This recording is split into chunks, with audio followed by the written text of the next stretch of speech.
Thank you for rejoining us as we continue our delving, if you will, into the book, The Atomic Theory and the Description of Nature by Niels Bohr.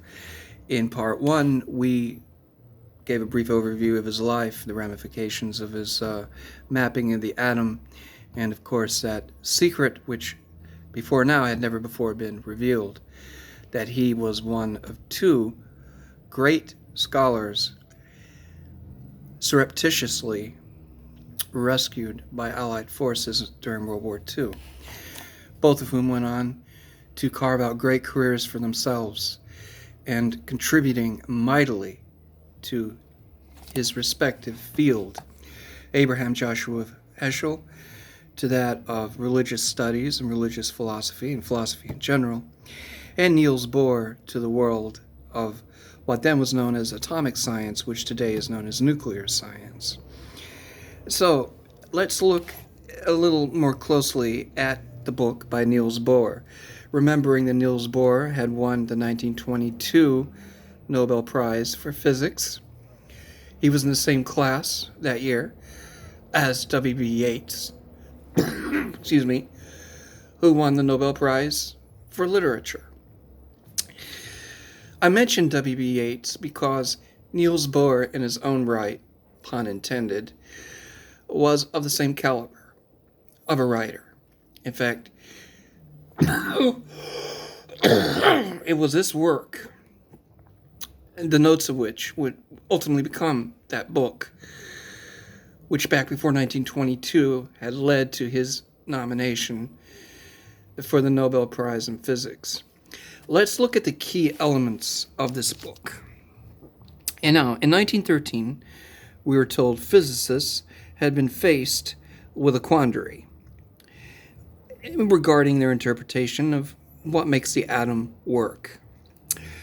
The British physicist Rutherford had pictured the atom as pretty much of a picture of something as having a heavy nucleus, positively charged, surrounded at a distance by tiny negatively charged particles, which he would call electrons. Now, if the surrounding electrons are assumed to be not in motion, they would fall toward the center under the mutual attraction of the electric charges. If they fall toward the center under, if they commence an orbit around the nucleus, they should, under classical electromagnetic theory, radiate energy, and therefore would not have an existence of their own. This paradox had to be resolved.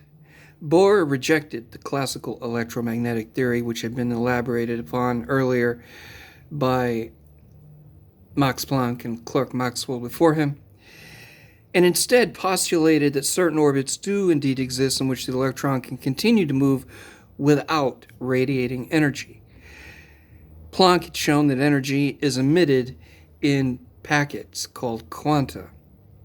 Bohr concludes that the possible orbits are not unhindered, but are determined in accordance with what would be called the quantum principle. That is, an electron can jump from one of these possible orbits to the next one, but it cannot inhabit the same space as the intermediate positions. This is key, if an electron falls from an outer to an inner orbit, radiation is then emitted. If it goes from an inner to an outer position, energy is absorbed. Laboratory tests confirmed this.